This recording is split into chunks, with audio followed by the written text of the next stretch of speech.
Hello, everyone, and welcome. This is the number 2 neck profile session, and I'm hanging out with the amazing Ant Law.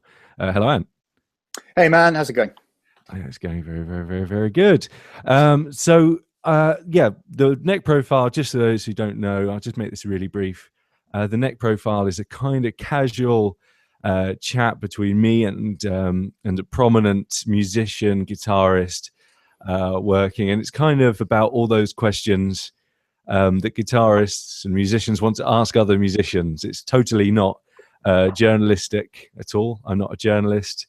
I am a musician. So the questions are very much biased towards maybe the slightly nerdier, more detailed things, all those little things you want to ask other people and rarely get the chance to do so. That's why we've created this thing. So Ant is a fabulous guitarist. He is at the moment doing a lot of touring of his album, Zero Sum World, which is his second solo instrumental jazz album, which is awesome. And playing a lot with Tim Garland, Jason Rebello, Asaf Circus, and your bass player is Kevin Glasgow. Is that right? In that band? It's funny, the band that I think you're talking about with Tim and Jason and Asaf is bassless. So that's pretty cool because I get to play 8-string.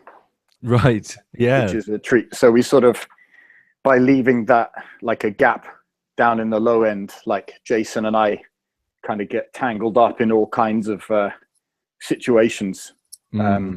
Which is pretty cool. But yeah, I mean, Kevin Glasgow is a good friend of mine, like, and a great inspiration to me as well. But yeah, I'm not playing with him much right now. When I was doing some research, I saw there was one video with him on, so I thought that would be the lineup, and then there wasn't a bass player in the other video. So there we go. Yeah. I think Tim likes to work in a sort of a number of different contexts, including like ones, sometimes doing things with orchestras and stuff, but sort of economics and sort of touring ensembles can kind of get scaled down a bit. I think that's what's happening with that. Yeah, it's always determined certain lineups, hasn't it? The economics of the situation, even going back right to the the early days of jazz. And also, I just want to quickly sort of point out, that you've done quite a bit of work in the West End. Why don't you just sort of give some details about that? Yeah, cool. Well, the first kind of theatre work I did was actually not in the West End. It was a tour. I somehow got asked to do the tour of a show called Thriller Live, which is basically it's kind of like a Michael Jackson tribute, really, except there's no kind of main Michael dude. There are sort of 5 different people playing Michael from different eras, and it's just music, so there's no kind of naff storyline or whatever. Anyway, so I toured mostly Europe and stuff with that for a few years, and then when I moved back to London, I started to dep, which means like deputize, so like be a deputy or an understudy, basically on that. So whenever the chair holder, who's this absolute beast called Damien Cooper, whenever he wants a night off, he will call one of the deps, and the pool of deps includes me, and so I dep on that from time to time, maybe sometimes more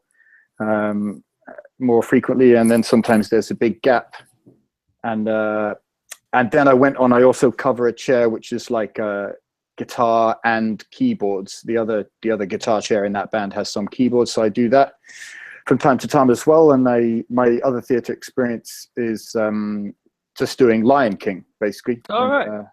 Which is pretty good fun. There's a bit of ukulele and kalimba in there as well, and I do that at the Lyceum, which is also in London. So yeah, sort of began on tour and then moved into just depping in the West End, basically.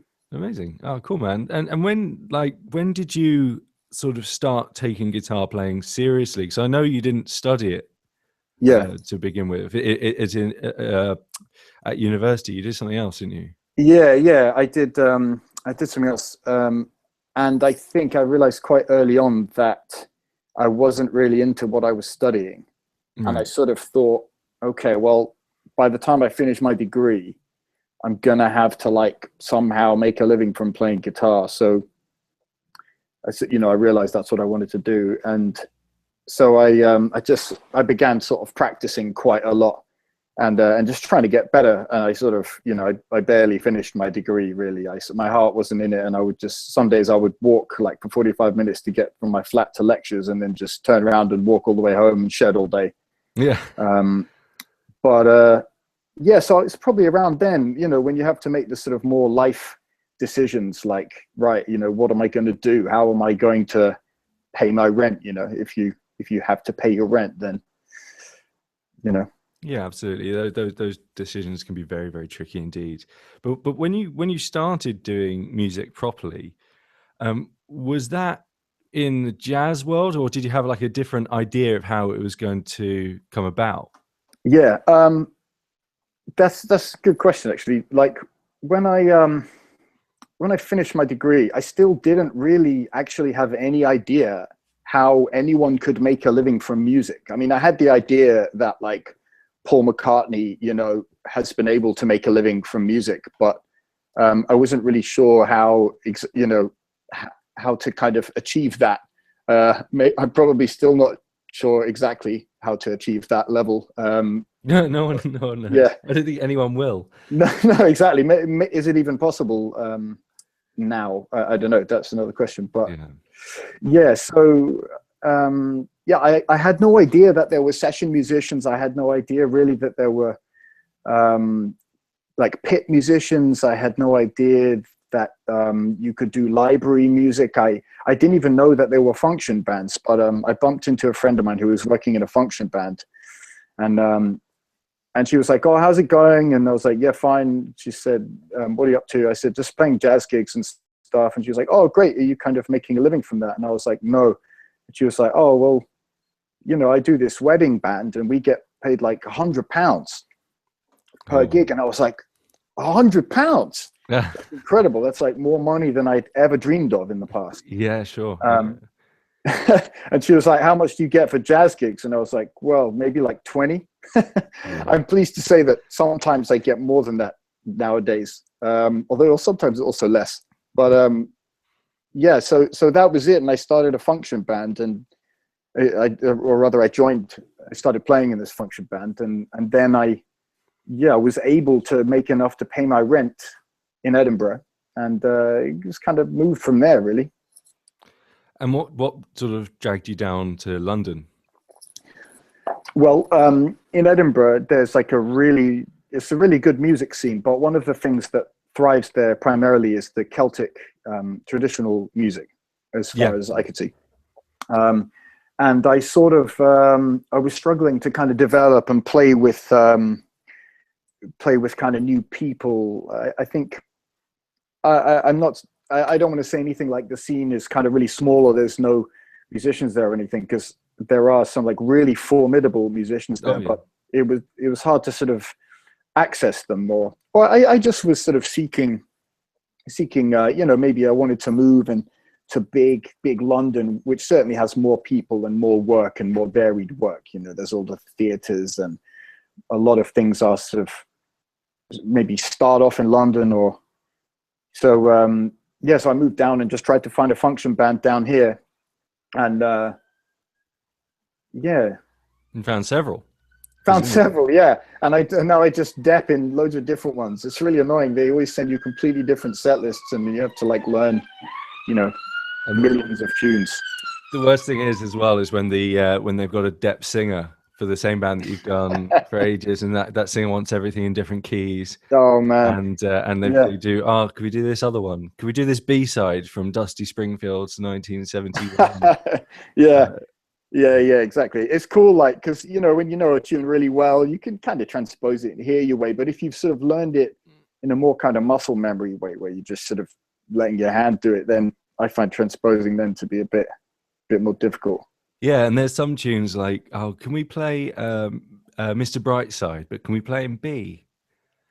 Like, no, I need my open strings. Yeah, well, I'm already transposing to use the open string. And what about, can we do could we do Sweet Home Alabama in F? Oh my God. Yeah, I never exactly. had that one before. No, But well, man, I can't. Yeah. I haven't, but it's like, well, no. Yeah, So, that kind of thing. What about Street Life? That's got to be like the most harmonic tune ever that gets called by functions. loads and loads and loads and loads. Yeah, nice one. So at that point, you've come down to the Big Smoke after being in beautiful Edinburgh, Yeah. and then function stuff, depth stuff. Just decided to become a guitarist, and obviously fast forward a little bit, Yeah.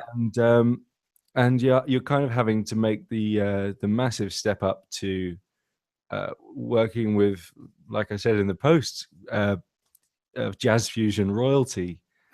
Really, in Tim Garland, if you're playing with someone who plays with Chick Corea, it doesn't really get bigger. And Jason Rebello's, I heard of him first through that live show with Jeff Beck.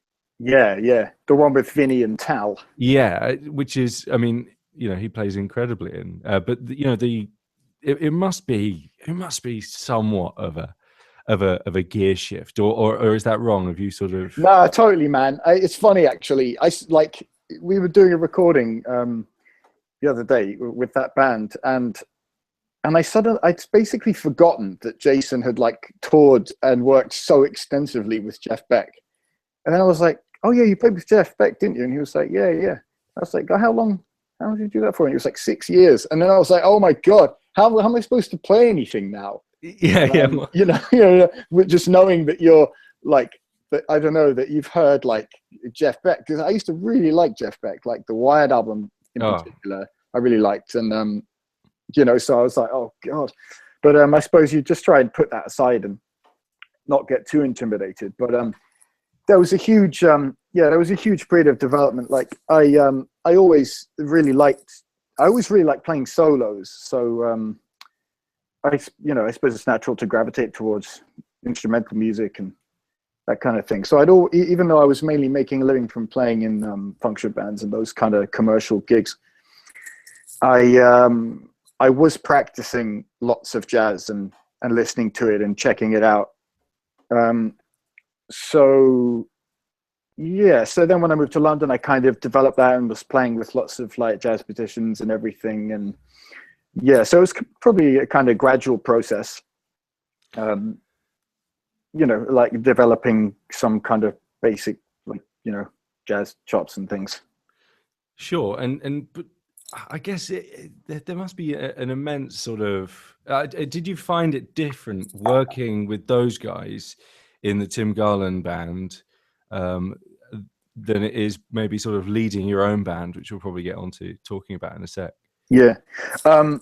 Yeah, completely. I mean, like Tim, Jason, and Asaf are super heavy, and like every gig, I think you and I talked about this one time, Jake.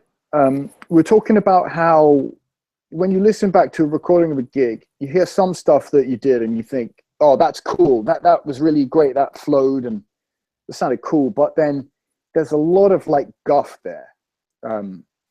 As well. If you're doing something where you're taking risks, and the more risks you take, the more stuff that's maybe gonna suck in a way, to be like to really oversimplify it.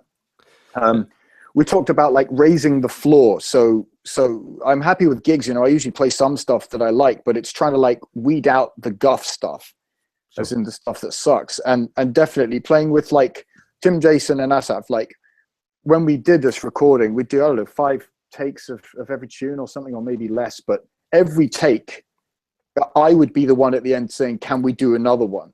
They wouldn't have played anything that sucked. Like in their solos, sometimes very long solos, and that's something I think, that kind of finesse that they have. Like, and even when we do live gigs, it's sort of there's just a kind of what they do. So much of it is completely nailed, but it doesn't sound like all pre-rehearsed and stuff. They're just masters basically. Well, they're just like way better. Do you wonder? I mean, I'm going to put this question in 2 ways. One, do you wonder whether that is, obtainable and going to happen, but it's just a couple of years down the road? Because that's kind of how it works out, even age-wise, between you and the rest of those guys. But also, do you wonder whether, because I've actually sort of thought this when watching stuff on YouTube. Yeah. The guitarist is the most mistake prone, and usually the one with the most. Usually the guitarist is the one with the worst timing, but I think it's down to the not terrible, but I think it's down to the mechanic of the sort of the playing mechanic, the up and down pick strokes. Yeah. I definitely think you're right. I mean, with guitar, the thing that's great about it is there's so many different ways of articulating a note, right? You could say the same about maybe sax or something, or like a horn, wind instrument, but you can't play chords on horns. So maybe it's like trying to, I think there's, I mean, maybe all guitarists are, I don't think it's just a case that guitarists are like generally less skilled. So yeah, I think it's probably, we certainly have to cover more bases in practice. We do the Ted Green thing, and work out all the different chord voicings for things, and then we go and do the single line stuff. We get the Omnibook out and we start sort of trying to read through that, and then we go and listen to Stevie Ray Vaughan, Jeff Beck, and so on and so on. I don't know whether it is true. I mean, I'll probably get some hate for this, but I don't know whether the same can be said of other instrumentalists. Maybe synth players and like electric keyboardists have a slightly different game going on, because that's like operating that's a different thing, isn't it? Like having all your sounds together and all the sort of technical issues that are going on there. Some of those keyboard gigs can be pretty rough. Yeah, sure. But, a pianist just has to kind of worry about their dynamics and being in time and their note choice, and then the balance between the hands when they're playing chords. And I think with a guitarist, it's like it's a little bit more vulnerable. There's a little bit more of a, when I play this note, I'm not really entirely sure of the sound that's going to come out of it. Yes, I know what note it's going to be. Yeah. But there's a kind of up in the airness to the whole thing. I did a gig at the Boot in St Albans recently. Cool. Which is the last time I saw you in person was outside the that most famous of pubs, and I was just standing really close to my amp, and all my pedal settings were just too much, and like all the high gain stuff. Yeah. So it was like battling with feedback. Yeah. I wasn't hugely loud. Everyone was going, "Oh, you should turn up," but it was just a proximity thing, just because it's really cramped. Yeah. And it's frustrating, isn't it? When just like the logistics. You have this sort of musical ideals in mind and artistic goals, but then to actually achieve them, like in the crude like situations, like these pubs, or maybe like rented amplifiers or whatever it is, or like a room which has got a really terrible wolf note that every time you play a D, the D rings out really loud, whatever it is. It's really difficult. Yeah, absolutely. And poor us. And even, well, no, but the thing is though that I've noticed working with certain people is that they have the, I mean, I've been guilty of suffering from it, but people who are better than me kind of rise above it and work with it. You know what I mean? That's a kind of level of maturity. Yeah. But also, I mean, I was watching a Larry Carlton clinic a couple of months ago. Yeah. Awesome. He was incredible, but actually toward the beginning of the clinic, he was just like, he would start playing a tune and he wasn't connecting with the instrument, and he would sort of turn and say, I just need to turn this down. I'm not hearing all the notes of the tone. Is there any way to, and then he got it kind of right. But he just took that extra bit of time, even though it was in front of the audience, to kind of get that connection going. And it was weird because we all acknowledge how important it is to get those things set up. But we're sometimes treading on eggshells, thinking that people will think we're unprofessional if we actually take the time to set it up properly at the correct volume. Yeah. No, I think you're right. But then there's other times when it's like the gig's begun, the band is playing, and then you realize something's not quite right, Oh yeah, that's nasty. And you just kind of have to like make it work somehow, I suppose. But Yeah, it's when you spend the last minute of the evening just before you go home saying a quick sorry to the sound man. It's like, oh, yeah. I'm sorry, somehow I nudged that pedal to like I dimed it all the way, and that little bit toward the beginning of the solo, I'd accidentally made that 100,000 dB. Uh, apologies for that. I know you had your headphones on. You'd ruined his career Yeah, with exactly. one tweak. with one pedal mistake. Yeah. Yeah, luckily his stapes reflex probably kicked in. Oh, Oh, is that the one no. where the acoustic reflex, as it's sometimes called? Yeah, where it just kind of shuts. Yeah. Yeah, upon hearing a loud impulse. Stapes. You're good for that, man. Getting the You're nerds, good for these terms, Jake. getting the nerdery out quickly. Yeah. So I just want to. We're going to be sort of like moving all around your career, really, because Okay. I'm also interested. That won't take long.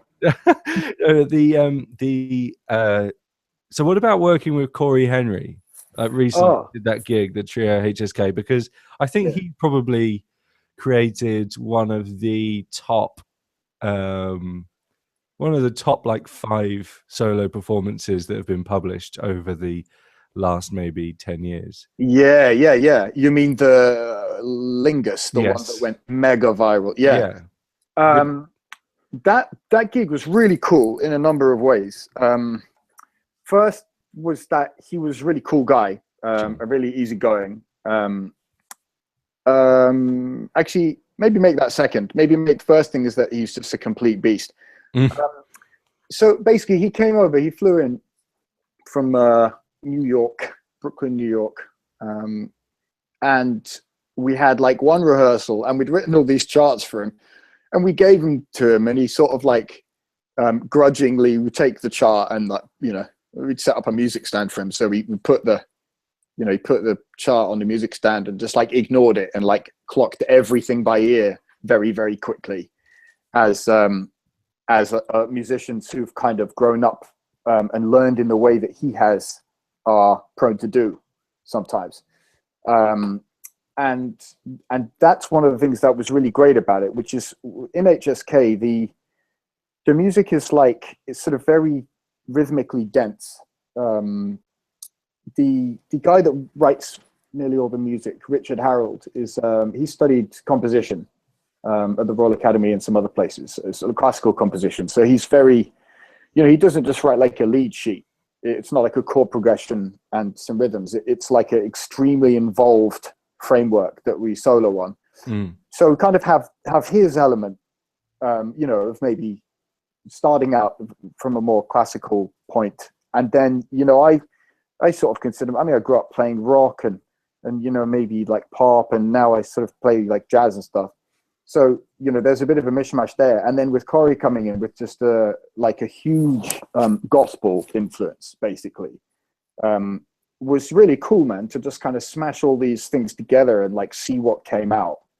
And obviously, you do some gigs and like no one comes, but this was a gig, it was like really well promoted.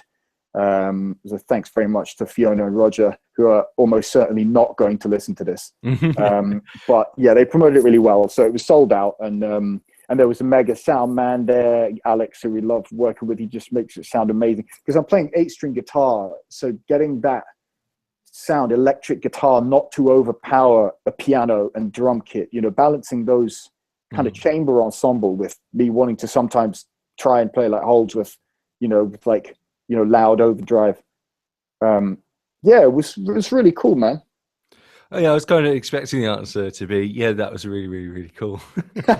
There's one, we're going to have some clips soon, actually. There's one clip from someone's iPhone of Corey just ripping it up on a tune called Stabfest, if anyone's like really keen and wants to hear. Man, he was also playing a Moog Little Fatty, which is just like a 3-octave analog synth. He just like ripped on that for the entire gig. Yeah, it was mega. But yeah, the band's called Trio HSK. So if anyone wants to hear him, there's one of his solos has made it onto YouTube now. Oh, awesome, man! I mean, it's so cool to sort of to just take a moment to play with people who are like that, isn't there? Just legends, basically. Yeah, it's really great. You know, I was kind of like starstruck, you know, because he was just like so mega. And you know, people always say There's a lot of. I think it's really healthy as well to have these stories of like of a musician doing something which is like so amazing. You know, like you know, they were like reading from a big band pad, and then the music fell over, and then they played the next like 5 tunes from memory, and they had never even seen it before. You know, like, I'm kind of joking, but Vinnie Colaiuta, Black Page comes to mind. yeah, exactly. And I think it's great to have those sort of I don't know, those aims and those kind of heroes. But like Corey, there are some people who really do live up to it and just kind of can clock. In Corey's case, with all the gospel harmony, he just clocked like the pretty out, like, you know, lots of like melodic minor, some harmonic major derived harmony as well. Like he picked that up like very, very quickly. Yeah, he's the real deal. Yeah, awesome. Go Corey. Okay, so from one monster to another, Van Halen. So I wanted to ask you this, like when you said you'd be up for coming on. I knew I wanted to ask you what it's like to play the Beat It solo on a regular basis. Yeah. And I also wanted to know whether you'd ever sort of majorly fucked it up. Yeah. Cool. Well, I'll let me answer the second question first and say most certainly yes. And apologies to anyone who was there at the time and all my bandmates. But okay, so there are degrees of mucking it up, right? I suppose. So there's those kind of slapped harmonics, which, you know, if you're having a bad day or if you're maybe nervous or something. Very volatile situation, isn't it? Those harmonics. Yeah, exactly. Sometimes you just miss it, and there are a few pinches in there, so they get missed as well. Then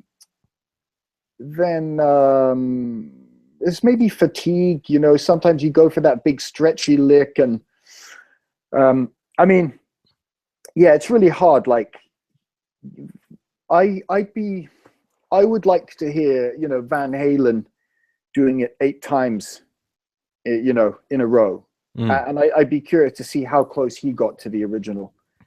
You know, because it depends how anal you want to be, but I think the original, he's actually like quite flat. You know, when he does the big dive bomb, kind of, it's not a dive bomb, but you know, the wow thing at the beginning. It's like the guitar kind of ends up a bit flat, so it doesn't come right up, does it? Yeah, just yeah, exactly. A ball hair kind of flat. Yeah, but yeah, so it's really hard. But like, I'm trying to think. Oh yeah, one of the most like funny thing that happened is because you're on stage at that point, you go and have a little guitar hero moment. Sure. And the the crew do your patch change. They change, you know, they go bam to change the sound to like a much louder, heavier solo patch. And one time the guy doing that changed it like in the wrong way, so it went to like a clean patch with chorus with like a really thin sound. And so I did this like, you know, the meow, and then I was just like waiting, you know, like praying for him to like, you know, rectify it before like, you know. So I tried to tap the harmonics, but they didn't come out because, you know, they're like impossible anyway.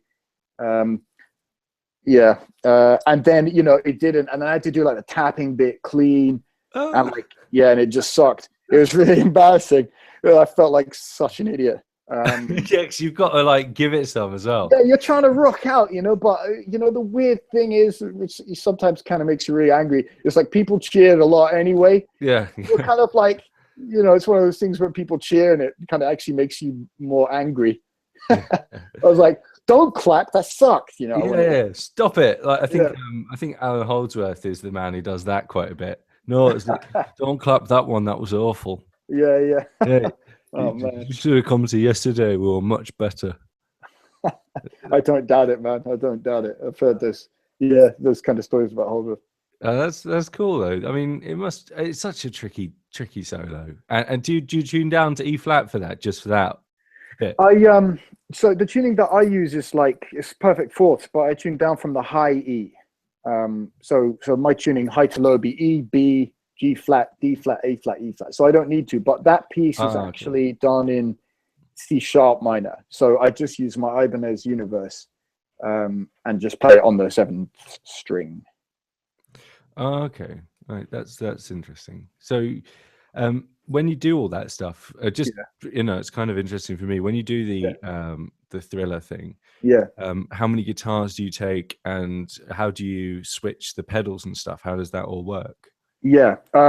Well, I used to take 3 guitars when there was some acoustic, but now there's just 2. So I've got like a Strat, which has a humbucker in the I think is it a JB Hot Rods or something? JB thing. Seymour Duncan, That's the one. JB, something or other. Yeah. So that in the bridge just for gaining stuff, and then I just had the Ibanez Universe for literally for Beat It, because you just need to do all the mega whammy bar antics. Yeah. So I do that, and a lot of attention has been paid to the originals and to trying to get the guitar tones as close as possible. So, so you basically use, at the time it was this Fox thing, now it's a Line 6 thing. Eventually it'll probably be Fractal. Yeah. All the patches are pre-programmed. So so it's pretty cool. Just like use the sounds that are there. And there's a lot of switching about, but usually there'd be like a bank for each song. And each song won't have more than like 3 or 4 sounds at most. So you just kind of change within the bank. Every now and then you like accidentally press a wrong button and start up like a little loop or something. And then, you have to like try and unplug the pedal and plug it back in or something. All kinds of tech disasters. Sure. Have happened. There's a lot of consideration to go in. I don't think a lot of people realize just how much planning needs to go into that stuff, especially when you're going outside. I mean, it's a totally nerdy question. Yeah. Did you have like a kind of wireless unit set up for that instrument that goes on stage, and then you obviously have to use in-ears for that? Yeah. The way it worked is the guitar, because the other guitar chair would like rock out on stage in a few instances as well. We would both have in-ear radio packs the whole time. And then I would I think swap to the radio pack just for that song. And I didn't have it on the strap or anything. I just had it in my pocket. Okay. And then I'd just take it out and go back to the non-radio signal afterwards, because sometimes there'd be weird interference, or it just sounded a bit better plugging straight into the thing, obviously, like, because the sounds are like really compressed. Safer, isn't it? You what? It's safer. Yeah, safer, exactly. But also like, I think you can hear it, like things get even more compressed through the radio pack, I found. They kind of automatically buffer a signal. Right. I think it's like a selling point. They don't want it to sound weak, so they kind of beef it up a little bit. Okay, cool. Yeah, that'll be what it was. And again, totally sort of nerdy question, but was there, for that gig, I mean, was there wardrobe for you that you had to wear every day? Oh man, this is funny. Yeah. So what did I have? I think I had like some kind of black boots. I mean, it was nothing too ridiculous. I mean, nothing as cool as what Jennifer Batten used to wear. Nothing was as cool as what Jennifer Batten used to wear. No, exactly. No, and no one would try. I mean, I certainly wouldn't try. I don't know if I could pull it off, but we just had like a kind of rock t-shirt and like a leather jacket, basically, just to look like a kind of gnarly 80s kind of hero, I suppose. But it's really funny because in the West End, the musicians union are very strict about this kind of things, like costume changes. So technically, if the guitar player has to put on a costume, he has to receive extra money for doing so. It's something like, I don't know, £3.11. So like you get like tiny bit more than the bass player or other shareholders in the band, just because you have to put on this like leather jacket, and sometimes there's like roll-on tattoos and top hats and so on. Well, it's a pain in the arse, isn't it? Yeah, it is definitely a pain in the bum. Yeah, I did this. I don't know if you saw. I did this advert. Yeah. Where I was just being like a sort of stunt pair of guitar hands. Oh no, you told me about that though. Yeah. I don't know if I saw the final thing. And I was literally on screen for about 0.5 seconds. But the amount of makeup and attention to detail that goes into that stuff and how long that takes, it's like it just takes Wow. forever. Yeah. I mean, I think anything that's kind of filmed that's probably another degree. I've done very little of that myself, but Sure.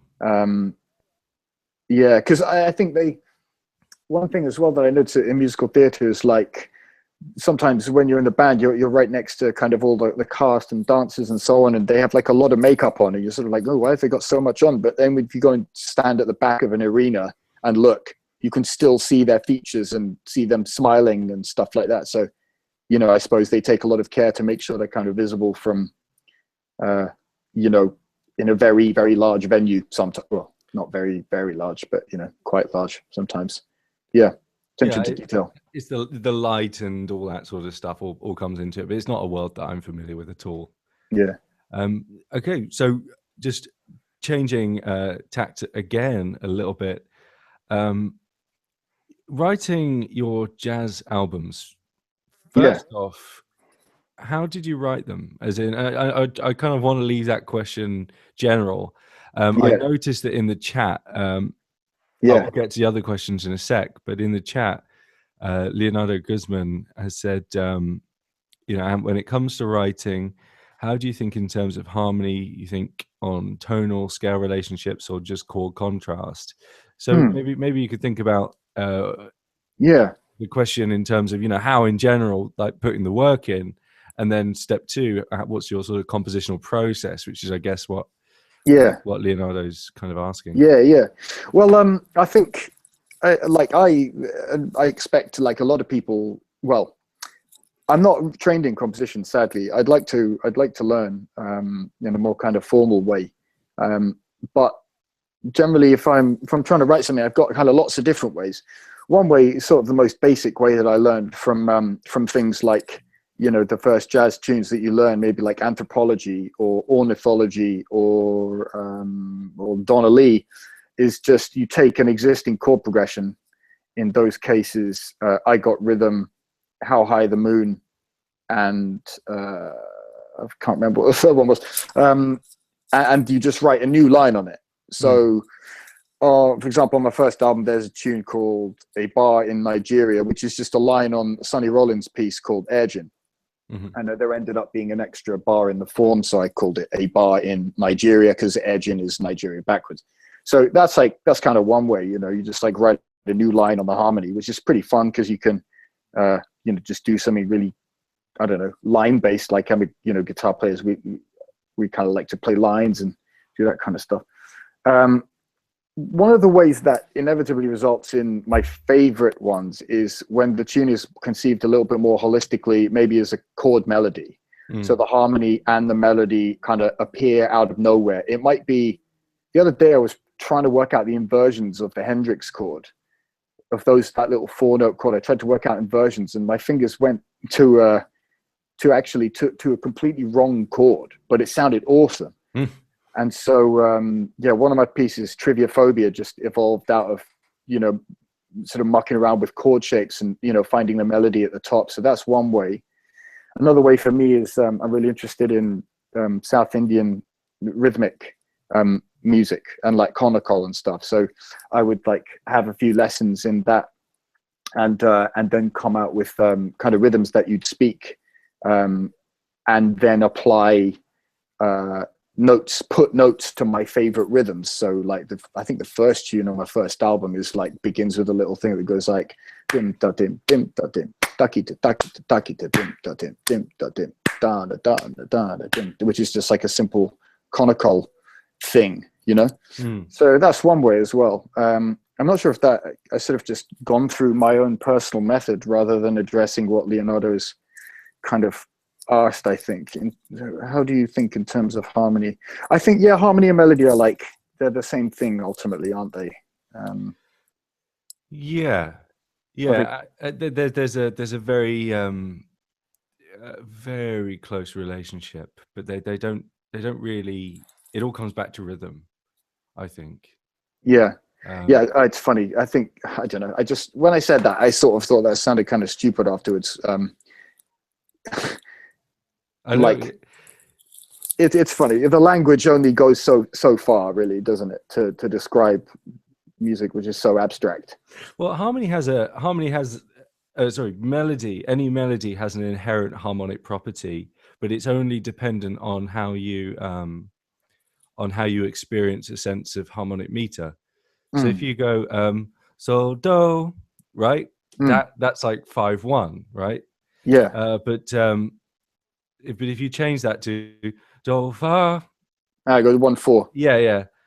You know, it depends how you hear that interval.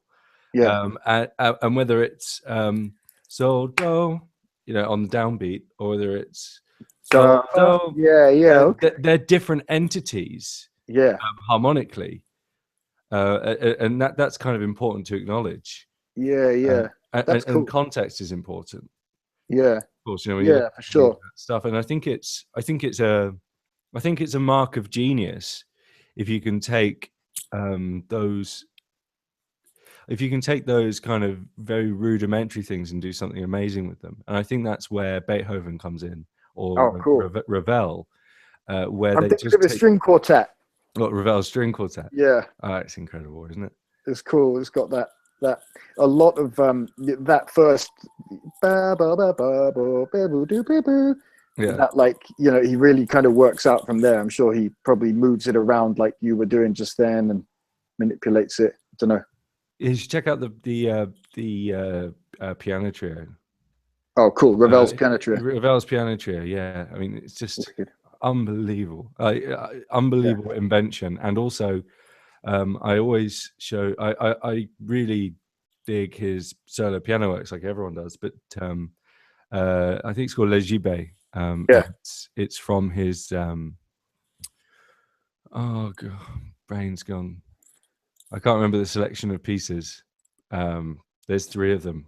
Okay, man, Ravel is he's just gold mine. So I keep on hearing like new Ravel stuff. Like I heard the waltz ages ago and Tombeau de Couperin thing. And Tombeau de Couperin is amazing. Yeah, it's heavy, man. And the sonatine and the Gaspard de Nuit and Gaspard de la Nuit.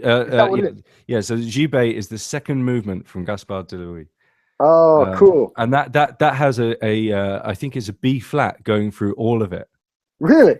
Yeah, like a pedal note, but it's in the middle, and he just plays all these kind of beautiful jazzy harmonies around it. Yeah. But I've actually been working on an arrangement from the Forland from the Tombeau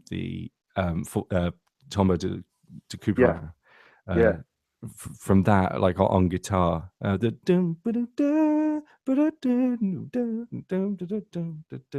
cool. But I got a chance to see that live actually.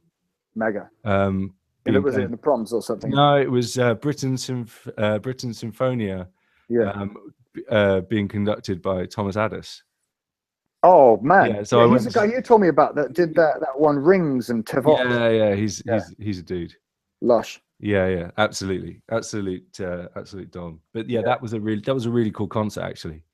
Yeah, I can imagine. Yeah, I love classical concerts, man.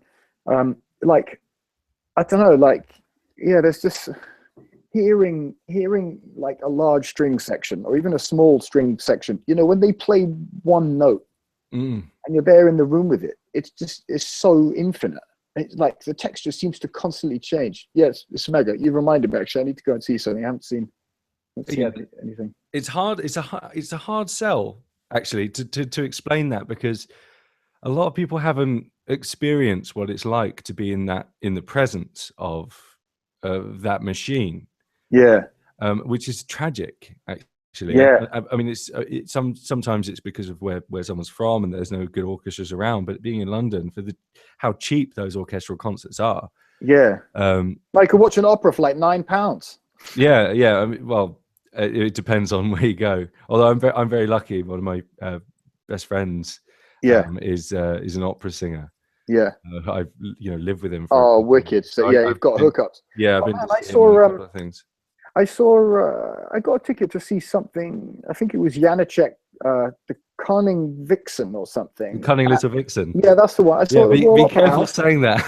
Yeah, I know. Yeah, the Cunning something.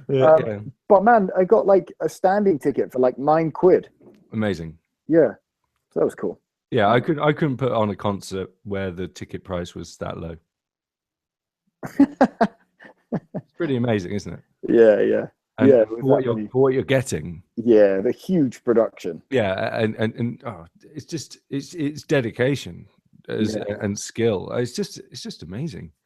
yeah, it's good. And the room, to be in such an amazing room, it's like a historic relic. Oh, That's yeah, massively. So would you ever think of maybe doing something like what Tim Garland does, which is kind of writing for other instruments, or are you kind of just yeah. I'd stuck? I'd really love to do that. Yeah, yeah, I would love to do that. I think having sort of experimented now with like the band on both my bands, the band on both my albums and stuff, and the context in which I've worked the most is me on guitar, piano, double bass, drums, and saxophone, and sometimes bass clarinet. So Well, like, you write really well for the bass clarinet. Can I just say, whenever there's oh, bass thanks, man. clarinet in your tunes, it just Oh, cool. sounds beautiful. But you use the best part of the range, but also it's very melodically done. It's not just Yeah, yeah. Oh, cool, man. Well, it's thanks. good. Yeah, but I feel like after doing a few albums and tours with that instrumentation, I feel like I do feel kind of emboldened by the experience, and I feel like I would be potentially ready to augment things, but instrumentally speaking. But I I would need to develop my compositional style because I'm very much like only just sort of learning about counterpoint and everything I've done. If anyone's checked it out, it's like really homophonic. There's basically like a chord progression. You could represent it in a real book format. Yeah, Obviously, that's important for you, isn't it? Because obviously you've got to you've got to work with different guys and bring different people in, and there's not always a chance for rehearsal and all this. yeah, exactly. But to just sort of be completely musically idealistic for a minute, yeah, it would be great to do loads more crazy crap. And I mean, Tim is an example of someone who is very, very, very good at that, and he's always, he's checking out loads of really cool classical. Yeah, I imagine you and him could have very interesting conversations, Jake. Because whereas when you're like, hey, do you know Thomas Adès? And I was like, no. Tim would be like, yes, Well, I do know him. yeah. I mean, the thing is with Tim as well. I think he's worked with Steve, hasn't he? With the my supervisor at the university. Oh yeah, yeah. So he's done the guitar quartet piece, which was very good. I remember seeing it. Oh, wicked. And meeting Tim, but only sort of hello, how are you? Nice to meet Oh, you. cool. See you later. Yeah, yeah. But yeah, no, it was a fantastic piece. He's obviously a great composer. Yeah, he's cool, man. He does a lot of writing he's doing a film at the moment, and he does a lot for TV and Right. And yeah, and on his record, the most recent, well, I think the other one might have come out by now or is about to, but his record, Songs to the North Sky, this is the first one I recorded with him. The second CD is entirely with the Royal Northern Sinfonia strings. Wow. So there's loads of lush string writing. That's cool. I mean, it's good to hear that in many ways, because a lot of the time that I've heard people do any kind of string stuff on their music, they've gone out to Prague or kind of out east but just because they're so much cheaper. Oh wow, okay. So it's nice to know that the guys over here are getting some work, but I'm sure there might have been a wangled arrangement in there. Yeah, who knows? I mean, leverage some connections and or funding, arts council funding and things. Oh, yeah.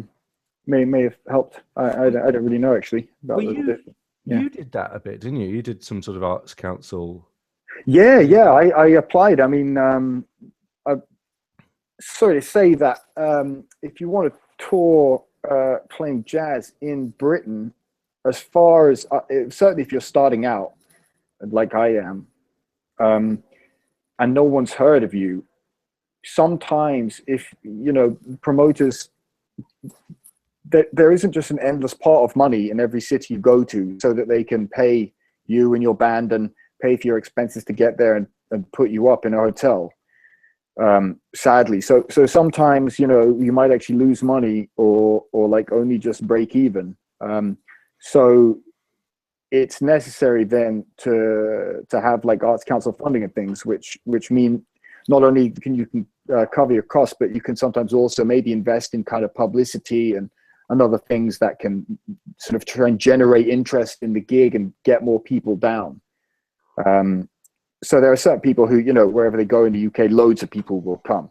I think like Tim and Jason and Asaf are among, you know, that's how it is, that they just sort of sell out wherever they go. But if I go with my band, you know, sometimes like very few people will come. And if it's a door split, which a lot of these gigs are, even some really great gigs are based on door splits, then you know, if I'm going to put everyone in a hotel, maybe that costs like 250 quid and it costs us some money to get there. And I want to spend a bit on publicity and give everyone some money so that they're not just spending loads of money on food. Then all of a sudden, you know, I spent quite a lot of money on the gig. And so, yeah, the Arts Council is there to support like that kind of situation. And so, yeah, I've been really lucky. I applied to the Arts Council for my most recent tour and got like a really generous grant, and went to Jazz Services for 2 tours before that, and was given, yeah, you know, like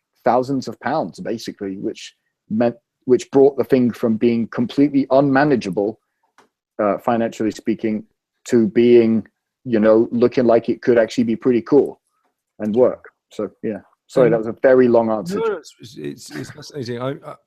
I have a slight devil's advocate question. Tell me. For you, which is, how effective has touring been for your overall publicity and profile? Well, yeah, I think that's a good question. Sometimes maybe the idea of a tour is enough to make people think that you are cool. And, you know, and that, oh yeah. So for example, my first tour, we did like, I don't know, nearly 30 gigs, and it was really cool. And that, like, but people were like, whoa, you've got a mega tour. People would like say, and you know, there's only like tiny venues in the UK. We didn't do like loads of like mega cool stuff. But people would say like, oh man, yeah, congratulations. Like, how did you book it? Did you book it yourself? All this, and you know, some people were kind of impressed by it. So the sort of idea of it, it did impress some people. And it's quite an investment, isn't it? So they take you very seriously, I guess. Yeah, it's hard to say, but you know, in the more long term, I mean, I think I'm just thinking of musicians really who said that. And you know, I don't know ultimately what the audience is in Britain. I don't know if people like, I don't know exactly what my music is. I try not to think about it too much because it gets really confusing. But you know, you could call it like odd meter, modern jazz, or whatever the hell ever. I don't know. But I don't know. Do you know what I call it? Oh no, math jazz or something. No, I call it, if I'm ever sort of describing what you do, yeah, I say it's New York inspired, East Coast inspired, rhythmically intense jazz. Cool, man. Yeah, I'll take that. I'm happy with that. Yeah, so I mean, it's definitely, you're completely correct. Like, most of my favorite musicians live in New York, and like I've had lessons there, and I listened to loads of live recordings from there. So I fully agree with everything you said. That's not to say that it'll always be the case, but certainly in the last kind of 5 years it has. But I don't know how much audience there really is for that in the UK. So in terms of actually building like a career, I mean, it depends, you know, it just depends what you want to do. Like for me, it was really great to play music around the UK with the same bunch of guys. And that ultimately, that is what I wanted to do. And so I absolutely achieved that. I wasn't trying to be famous. I wasn't trying to like do anything else. I just wanted to play loads of jazz gigs. And that was really cool. So I did that. But yeah, I really wouldn't know. I mean, some people, maybe it gives the press something to talk about, doesn't it? If you're doing a tour, it gives Jazzwise, you know, a subject. If they want to do an article, it could be, Antlaw has a tour and an album, rather than Antlaw is just like killing at some small gigs in London. You know, it's something a bit more tangible. Yeah, totally. And so just talking about the New York thing Yeah. for a bit, why don't you just tell us kind of who you're into at the moment from the Yeah. New York scene or from wherever. Yeah, yeah. Well, the New Yorkers, that one of my probably my favorite guitar player, probably my favorite musician that I've ever heard is a guitar player. Funnily enough, called Ben Monder. Oh, really? Because I know you had lessons with him. Yeah, Maybe we can talk about that in a sec. But I didn't know he'd had that much. Listening to your music, I didn't know he'd had that much of an impact on you. yeah. Oh man, I'm trying. No, one of my pieces, Monument, is sort of modeled on his slightly longer compositional style. But yeah, Ben Monder is a very, very, very intriguing guitar player and composer and musician. So yeah, check him out. There's stuff. Yeah. Are you comfortable letting us behind the curtain a bit and saying what those lessons were like with Ben? Yeah, totally, man. So the first session I had with him, I was really interested in this tune that he wrote called Double Sun, which is like he's tuned the low strings to C, G, and D. So he's got this drone in C major kind of going on. Mm-hmm. And he's got this kind of A major thing on the top three strings. And I asked him, I was like, so this sounds to me like I hadn't, you'll be really familiar with bitonality and polytonality, probably, Jake, or you sort of, you've come across those concepts, a lot. But for me, I'd never heard of that. But I was sort of fascinated by the sound at the beginning of that tune, Double Sun. Guys, go and check it out. It's really cool. It's beautiful music. I just asked him about that. I was like, so, how is it in two keys? How does that work? And he was like, well, saying stuff like, just you could try loads of different keys and you'll find that certain keys kind of rub a little bit more against each other. You just give it some, hearing someone, you hear a kind of term like bitonality too, and you're like, oh my God, what does that mean? And then you hear someone in a really down-to-earth way say, look, it just creates a bit of friction. It just gives a bit of a vibe. Hearing a sort of down-to-earth description like that just suddenly brings it into, I don't know, a context that I could kind of understand a bit more. I wanted to say something about that tune. And then he was saying, yeah, you could check out, he said, check out Bartok's Microcosmos. Yeah. And as you'll know, sometimes the right hand is in one key and the left hand's in another. And yeah. So there was that. We worked on rhythm. We worked on jazz. And he didn't slag me. He said, I did too much pre-prepared stuff. And I was like, yeah, okay, fair enough. Because I was trying to, play really well. I wasn't trying to improvise. You're in the vocabulary. Yeah, exactly. I did some, you work out a massive tapping lick over 2-5-1 and, and he was like, yeah, he's like, yeah, that's cool. But I don't know, maybe it comes at the expense of motivic development. Or yeah, when I hear that kind of thing, and I'm sure you're probably kind of there now, but when I hear that sort of thing or play that thing, I think, well, I didn't earn that before. I didn't earn that music. I didn't develop it enough so that was the logical thing that was going to happen. Yeah, I completely agree. Sometimes, and I think that's what the great thing about guitar. I love guitar, and I like guitar. When you take the music out of it, I love the very mechanics of it as a machine. But so just play. Yeah, exactly. Yeah, it's but sometimes sometimes if you're thinking fully musically, it's hard enough to improvise a really nice melody in minims that makes some kind of sense and develop an idea, a musical idea that comes from inside your sort of more from your ears. I always tell my students to go and investigate Bach partitas just for their economy of note. Yeah. So that they, Bach can change the whole harmonic world with the introduction of two tones. Yeah, man, I need to check them out, man. I don't really know them. But do you know what I mean? It's kind of it's all about making those economic changes. Yeah, making the notes count, I suppose. Yeah. So yeah, that's what I'm very into at the moment when I teach them, like do that exercise where you play only a minim, 2 minims per bar, try to make the changes and do it in a way that's not just a guide tone line, do it in a way that's not too dull, but do it. That's a really, really helpful exercise. But yeah, so probably getting a bit dry on the on the old chat here. So sorry, guys. let's get some questions in. I don't know if people are interested, but there we go. It happens. Let's get some questions in. So a few artists that currently from Fabian, very cool guitarist. You should check him out. What are a few artists you're currently listening to or inspire you both at the moment? Any other people to add than Ben Monder? You think, what have I been checking out? Well, I checked out this Debussy tune called Je. I'm probably saying it wrong. It's like Jeux. Yep, that's pretty cool. Yeah, that's cool. Lagerlund. It's like a Norwegian guitar player, but he's based in New York. He's really cool. His name is spelled Lage. Last name is Lund.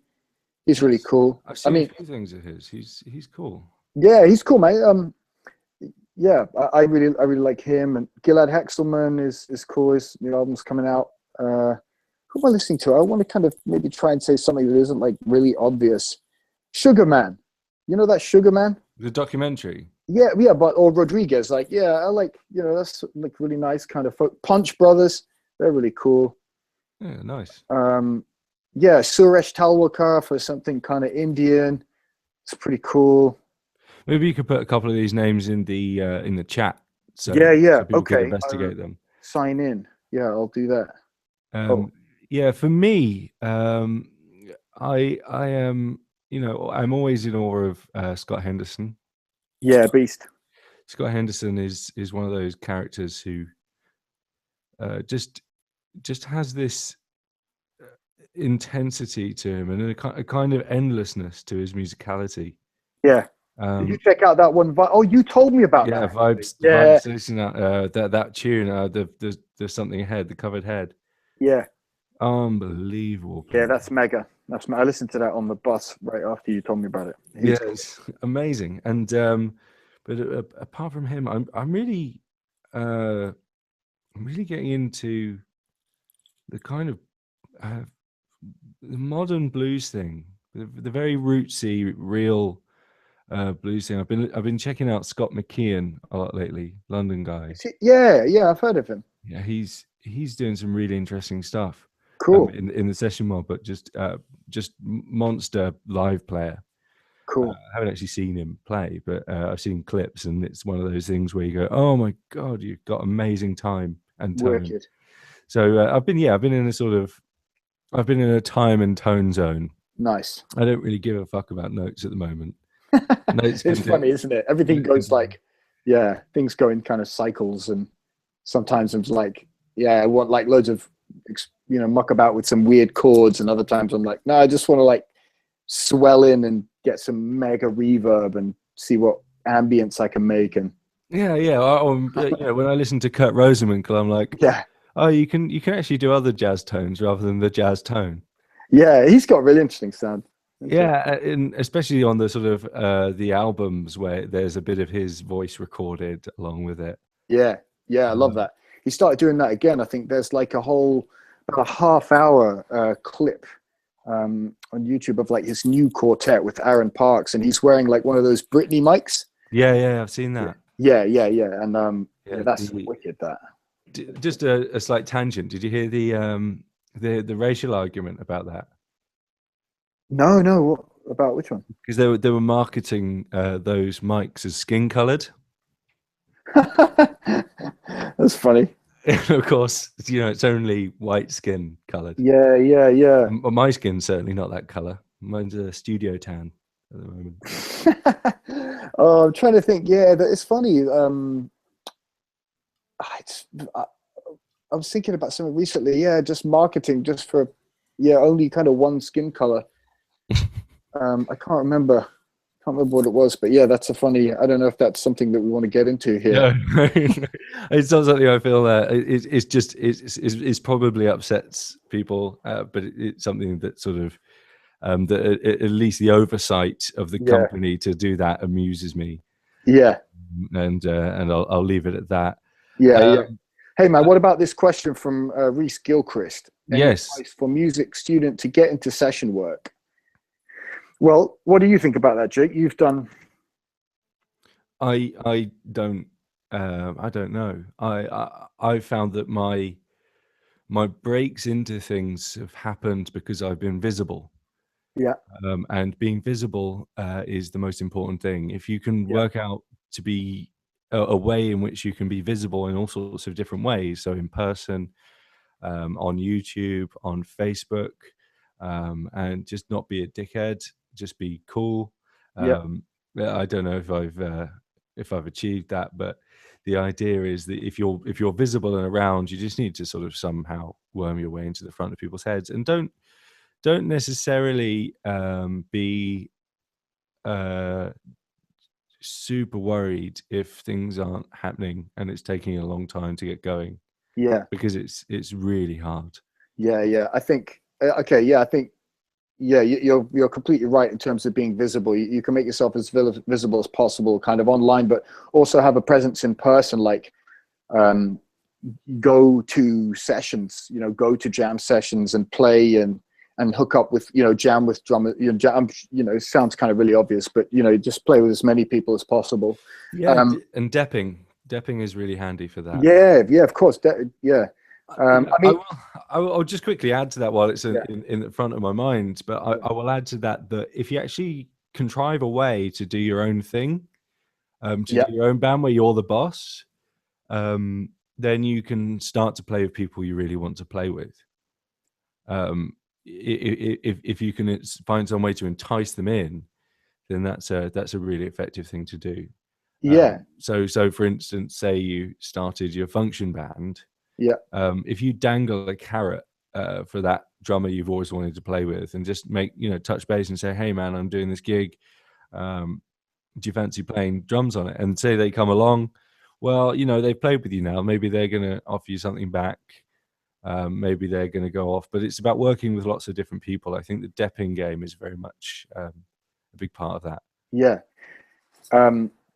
Yeah, I think this is a huge subject, like, getting into session work. And, session work to me, session means recording session, right? Like recording in a studio. And I have to say, like, I actually don't know. I Yeah, think you basically have to know a producer who, needs a guitar player. So, you well, know as many producers as you can somehow, play with as many singers and artists as you can. And, but that yeah, job doesn't exist anymore. That yeah, to there do isn't it much for, of it. that's going to be part of your job. But the only thing is if a lot of musicians have a portfolio career where they do all sorts of different things, Yeah. and there's no elegant way of expressing that other than session musician, which kind of covers the idea that you're game to play for whoever's going to sort of pay for you to play.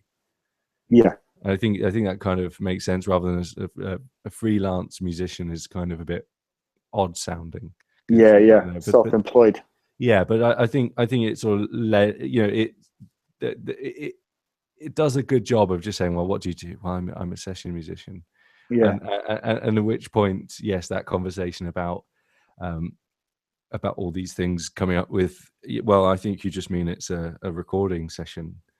Uh, that's an older description of the gig, I think. yeah, sure. But Yeah, man. yeah, no. Did you have anything else to sort of add to that? I no, other than that, I think it's a really good question, and it's a very sort of non-linear way. It's a very non-linear kind of job. You don't like apply for a job and then get a job.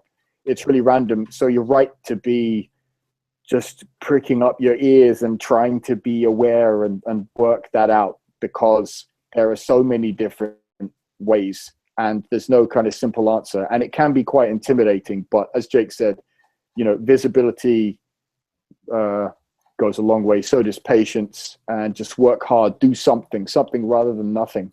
Oh, absolutely. Yeah. Yeah. You've got to be a yes man for a long Yeah. time.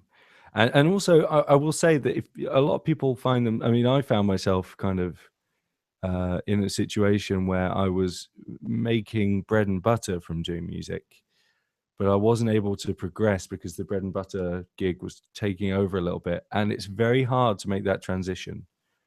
Yeah. Between where you want to be and what you're doing, but is keeping you alive. Yeah, man. Life is definitely can be pretty tough. Yeah. But I would say that if you back yourself to achieve those things, then you'll do it. You know, if you say, right, okay, I'm going to go and do this, maybe talk to some people who do it first, and if they really think you can't do it, they might be kind enough to say, well, look, I'm afraid, you know, maybe go to some jam sessions first and just check out the competition. But if they think you can do it, then they might say, well, look, you know, you're not getting any younger. There's very much a window of opportunity where you don't have kids, or you don't have so many responsibilities or mortgages to tie you down. And at some point, you're going to have to make the jump. And any time you make the jump, you'll always look back and think, yeah, I probably did that too late. Yeah, I agree. So it's one of those things where you kind of have to take the leap of faith and back yourself to do it. So and perhaps the last question we've got here really is the other question from Reese, which is, what was your favorite venue when you were in Edinburgh? Yeah. There was a venue called The Venue that was pretty cool. Funnily enough, yeah, I think I played there once, and someone told us that Nirvana had played there, and we were like, okay, awesome. I can die happy. Played on the same stage as Kurt Cobain, obviously. That is cool. Those are very cool. But I think the old bongo club, there was this old bongo club that was down by the Pleasance. That was the best venue, because I don't condone the use of illegal substances at all. But if you wanted to, you could smoke massive spliffs inside and while you were playing a gig. So that was quite cool then. I don't smoke anymore. It's very bad. Don't do it. But yeah, there was a good vibe. Good vibes. Good vibes. I don't smoke at all either. I'll put that out there. No ambiguity for me on that one. Yeah. No judging at all, mine. But there we are. But yeah, man. It's been. Yeah, Jake. What can I expect? I've bought your Melodic Horizons. I bought Jake's Melodic Horizons like just 3 minutes before this started, and I'm very much looking forward to it. Thank you so much. I really do appreciate it, and I can't think of what you'd have to gain from it at licks. all. I want the maybe some licks. All. Yeah, I mean, bear in mind that everything I do is the lazy solution to a musical problem. Sweet, that sounds good. So it's none of it should take any effort when done properly. Cool. But, yeah, I'll be interested to hear your improvised take over some of the backing tracks. That'd be cool. Right, wow. There's one of them which goes from like A minor to C minor or something along those lines. Recorder me. Oh yeah. Yeah, I like that tune. Yeah, it's all right. It'll do. Joe Henderson. Yeah, I'll do. Yeah, we should get together. So you're off to play Ronnie Scott's now, aren't you? Yeah. Woo! Yay! Hey. And what's that doing? Is that just sort of sitting in house band stuff? Or? Yeah, exactly. So we will play a set of jazz standards. I never played with the drummer before, so it's going to be one of those things where you just kind of make it work, which is really cool. Who's the drummer? Mark Fletcher. I've heard about. And that should be cool. So we'll do a set, and Fletcher's then Brew, is it? Yeah, that guy. Yeah. Oh, right, cool. Yeah, so Carl Law, plays guitar with that band a lot, which is he's a beast. Obviously, he's really cool. So we'll do a set, and then we'll open up the jam, and then there'll be another set at the end. Oh, I wish I could come down. Finish off. Oh man, you'd intimidate me, Jake. Oh, rubbish, rubbish nonsense. No, but you know what it's like when there's guitar players there. It makes you.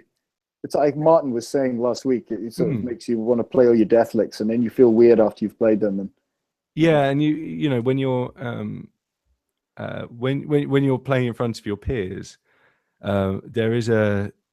It's not like playing in front of sort of other people, even other instrumentalists, but that it's kind of as though they're able to see where you nick stuff from. yeah, And that's and so instead of being natural and letting yourself use all that stuff that you nick, meaning stolen to any listeners, or borrowed, you know, instead of using them in the natural way that you do, because that's something that people do, instead you go, oh, they're going to know I've nicked that, so I'm not going to nick it. Yeah. So, I think it's hard, like with all the different contexts that you find yourself in, and or you know, stage fright and being intimidated by beasts being there, or someone walking in, or playing with someone who intimidates you. Ultimately, you just have to just try and only ever think about the music, really, don't you? It's the main thing. Try not to get distracted.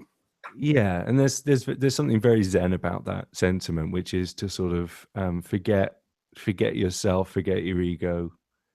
You know, as I said last week, there is no fucking spoon. You know, it's like just think about the music, think about what's going on. Don't think about the effort that you have to put in. Don't think about what you look like. And of course, that's much easier said than done. And to be fair, it requires a level of security and mastery to do that. Yeah. And on that zen note, I think we should maybe wrap this up.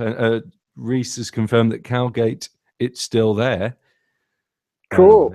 So yeah, so there we go. Nice. Cheers, Reese. And I just want to sort of thank you, Ant, for coming on and having a chat. It's been fascinating to talk about all these kind of different strands of your career so far. I'm sure there's lots to come up. Oh yeah, cool. Well, thanks a lot for having me, man. It's nice to talk. My pleasure. My pleasure. And just a quick thank you to the guys who've been listening and sending in questions and stuff. And cheers, guys. And a thank you to those who are going to listen after the live stream is done and it all goes out. If you've got it this far, then you truly are as much of a nerd as I am. Yeah, well done. Hey, congratulations. So yes, I think that's Neck Profile 2 wrapped up. Thanks again, Ant, and I'll catch you soon. Have a good gig tonight, man. Cheers, mate. Bye. Cheers. Take care. See you.